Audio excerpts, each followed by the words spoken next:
কিশোরগঞ্জের একটি প্রত্যন্ত গ্রাম, নাম বলাইপুর। সময় ভোরবেলা, আষাঢ় মাসের এক বৃষ্টি ভেজা দিন। গ্রামের প্রান্তে ছোট্ট একটা খামার। মালিক আব্দুল মালেক একজন অভিজ্ঞ গরু পালনকারী। তার পছন্দের গরু গোড়া, সাদা রঙের, লম্বা শিং, শান্ত স্বভাবের। মালেক তার নিজের ছেলের মতো দেখেন এই গরুটাকে। এবারই প্রথম মা হতে যাচ্ছে গোড়া। গেল কয়েকদিন ধরেই গোড়া অস্থির ছিল, খায় না, বসে থাকে এক কোণে। পেট ফুলে উঠেছে, দুধ জমে আছে বুকে। মালেক বুঝে গেছেন এবার বাচ্চা আসবে। তিনি তার ছোট ভাই রফিককে বলে রাখলেন, রাত জাগতে হবে রে, যে কোনো সময় ডেলিভারি শুরু হতে পারে। রাত গড়ালো, ভোর নামলো, আর ঠিক তখনই গোড়া শুরু করলো অস্বস্তিকর নড়াচড়া। মালেক ছুটে এলেন, সাথে রফিক আর তাদের কাজের ছেলে জালাল। গোড়া শুয়ে পড়ল খড়ের উপর। শুরু হলো প্রসবের প্রক্রিয়া। মালেক তার অভিজ্ঞ হাতে গরুর পেছনের অংশে হাত দিলেন। দেখলেন, হ্যাঁ, বাচ্চা একদম ঠিক মতো পজিশনে আছে, কিন্তু একটু সমস্যাও আছে। বাচ্চার দুই পা বেরোচ্ছে না। ঘণ্টাখানেক কেটে গেল, গোড়া কষ্ট পাচ্ছে, কান্নার মতো আওয়াজ করছে। মালেক চিন্তায় পড়ে গেলেন। রফিক, তোরা ধর, আমি টান মারি একটু করে, দেখিস মাথা আর একটা পা বের হইছে। মালেক বলেন।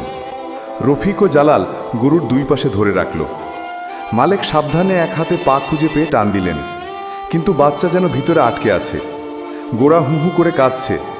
তিনি সাবান পানি দিয়ে আবার হাত ঢোকালেন গরুর পেটে। এবার তিনি টের পেলেন একটা পা ভেতরে বাঁকানো অবস্থায় আছে। তিনি ধীরে ধীরে সেই পা সোজা করলেন, তারপর আস্তে আস্তে টান দিতে থাকলেন। বাচ্চার মুখ দেখা গেল, তারপর আস্তে আস্তে পুরো শরীর বেরিয়ে এলো।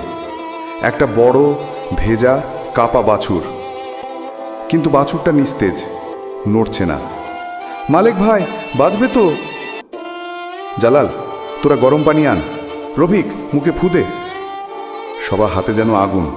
কেউ তোয়ালে দিয়ে গা মুছে দিচ্ছে, কেউ বুক মালিশ করছে। মালিক নিজেই মুখে মুখ লাগিয়ে ফু দিচ্ছেন।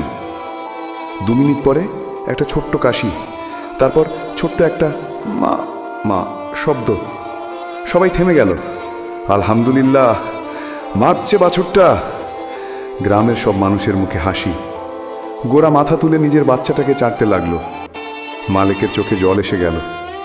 তিনি আস্তে করে বললেন, গোড়া, তুই পারলি মা হতে, আর তোর বাচ্চা, ওর নাম রাখলাম আশা। সন্ধ্যায় গোড়া আর ছোট্ট আশা পাশাপাশি শুয়ে আছে খড়ের ওপর। মালিক তাদের দেখে বলেন, এই জায়গাটা শুধু গরু পালার খামার না রে, এই জায়গা একটা ভালোবাসার, একটা জীবনের গল্প।